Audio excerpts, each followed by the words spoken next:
starting the engine. That is a typical little Honda engine. It's got the same controls as any other little portable pump engine. You've got your fuel tap, choke and throttle.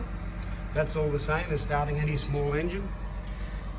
The trick here though is that because it's an air compressor, whenever you try and pull that starting cord, you're going to be turning the compressor straight away, and if there's any air in that tank, you're going to be fighting against it. You're not strong enough to actually get the engine to turn over with air in the tank.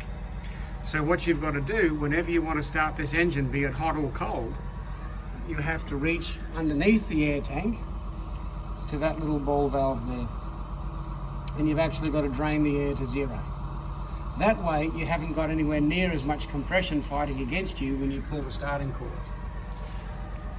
When you actually shut this thing down to stop any air leaking out of the system back through the system, you need to turn these off.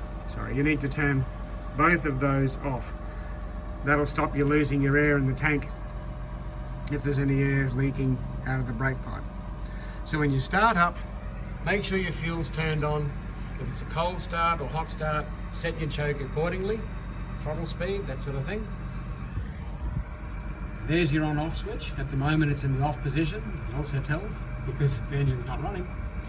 So to turn it on, flick it that way. On, off.